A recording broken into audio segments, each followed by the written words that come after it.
Pernahkah Anda bertanya-tanya, di tengah hiruk-pikuknya kehidupan perkotaan yang serba cepat, mengapa lonceng gereja Katolik seringkali terdengar berdentang tepat pada jam 12 siang?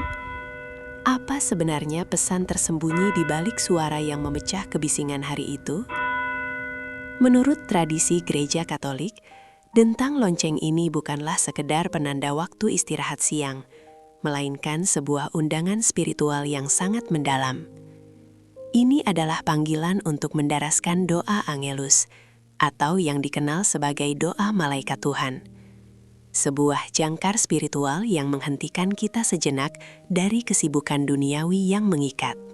Doa Angelus secara tradisional didaraskan 3 kali dalam sehari, yakni pada pukul 6 pagi, 12 siang, dan 6 sore. Praktek ini merupakan sebuah oase di tengah padang gurun aktivitas kita. Berdasarkan ajaran iman Katolik, menghentikan aktivitas 3 kali sehari untuk berdoa ini bertujuan untuk mengingatkan kita kembali akan inti keselamatan umat manusia. Saat lonceng berdentang, umat diundang untuk menundukkan kepala, memusatkan pikiran, dan merenungkan misteri terbesar dalam sejarah agama ini, yaitu saat Sang Pencipta merendahkan diri dan masuk ke dalam realitas sejarah kehidupan manusia. Pusat dari doa Angelus adalah peringatan akan peristiwa agung yang disebut inkarnasi, di mana Sabda telah menjadi daging dan tinggal di antara kita, berdasarkan catatan kitab suci Injil Yohanes. Melalui pendarasan doa ini, umat merenungkan kembali kisah kabar sukacita. Kita diajak untuk meneladani ketaatan serta kerendahan hati Bunda Maria yang menjawab panggilan Tuhan dengan pasrah.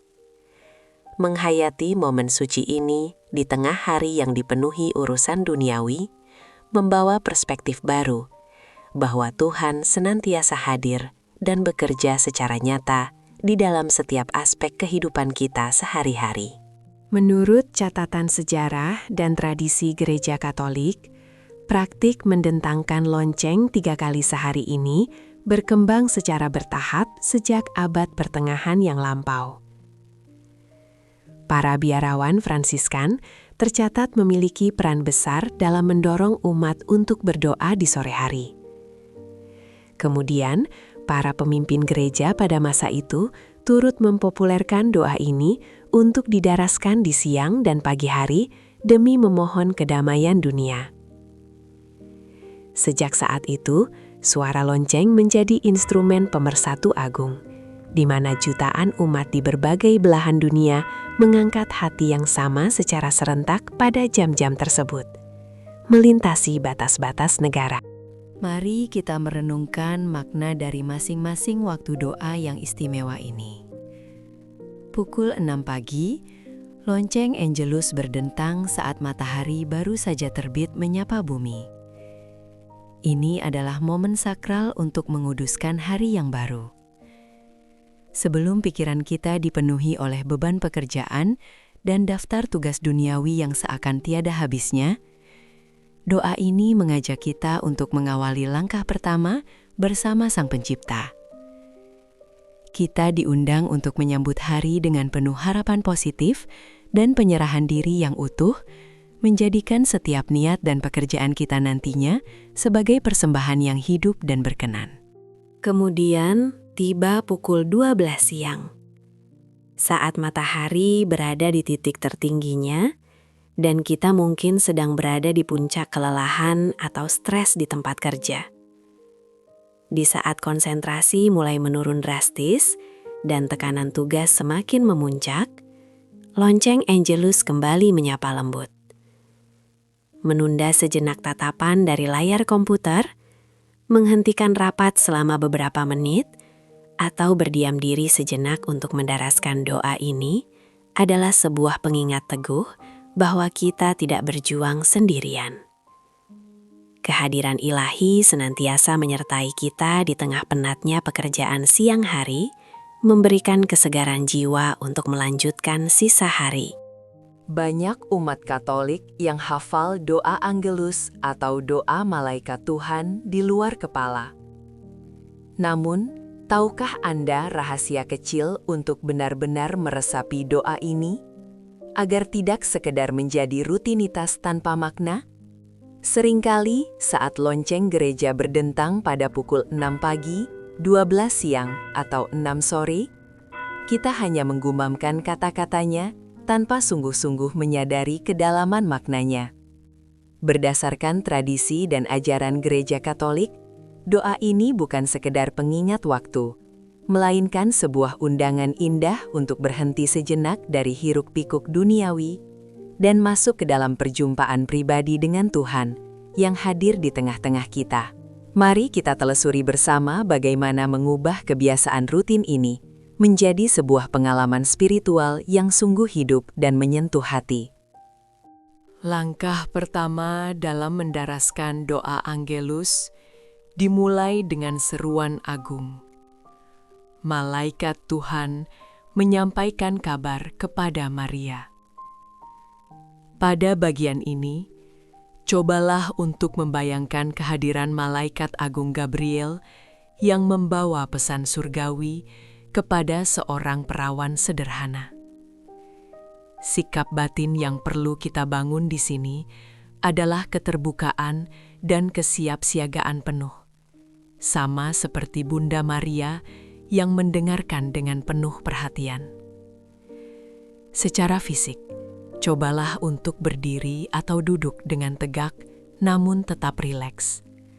Lipatlah tangan Anda di depan dada sebagai simbol pengumpulan pikiran, dan tarik nafas dalam-dalam. Biarkan diri kita siap menerima pesan dari Tuhan hari ini, seiring kita mengucapkan bagian pertama dari doa ini dengan ritme yang tenang. Langkah berikutnya adalah merenungkan jawaban Maria. Sesungguhnya aku ini hamba Tuhan, terjadilah padaku menurut perkataanmu. Berdasarkan ajaran iman, inilah momen penyerahan total yang luar biasa. Sikap batin yang diundang di sini adalah kerendahan hati dan kepasrahan yang utuh pada penyelenggaraan ilahi. Dalam praktiknya, ketika Anda mengucapkan kalimat ini, secara perlahan tundukkanlah pandangan mata Anda. Penundukan pandangan ini bukanlah tanda ketakutan, melainkan sebuah pengakuan jujur akan kebesaran Tuhan dan kelemahan kita sebagai manusia. Kita menyerahkan segala rencana pribadi, kekhawatiran, dan ambisi kita untuk digantikan dengan kehendak Allah yang sempurna, mengikuti teladan Sang Perawan Maria yang dengan tulus hati menyambut rencana keselamatan. Kita kini tiba pada puncak pendarasan doa Angelus. Sabda sudah menjadi daging dan tinggal di antara kita. Ini adalah misteri terbesar di dalam iman kita. Pada pengucapan kalimat suci ini, ajaran dan tradisi Katolik sangat menganjurkan kita untuk secara fisik menundukkan kepala dalam-dalam atau bahkan membungkukkan badan sedikit sebagai tanda hormat. Sikap tubuh ini sangat penting dan bermakna karena membantu kita untuk secara jasmani menghormati Allah yang tidak terbatas, yang rela membatasi dirinya dalam wujud manusia demi cintanya yang tak terhingga kepada kita. Dengan menundukkan kepala, kita sungguh-sungguh membiarkan kebenaran inkarnasi ini meresap dari pikiran kita, turun jauh ke dalam hati sanubari kita. Setelah merenungkan misteri inkarnasi yang agung, kita melanjutkannya dengan seruan, "Doakanlah kami, ya Santa Bunda Allah, supaya kami dapat menikmati janji Kristus." Pada tahap ini, sikap batin kita perlahan beralih menjadi sebuah permohonan yang penuh dengan harapan. Kita memohon dukungan doa dari Bunda Maria agar kita senantiasa dimampukan untuk mengikuti jejak putranya dengan setia. Secara fisik, angkatlah sedikit wajah Anda dan pejamkan mata.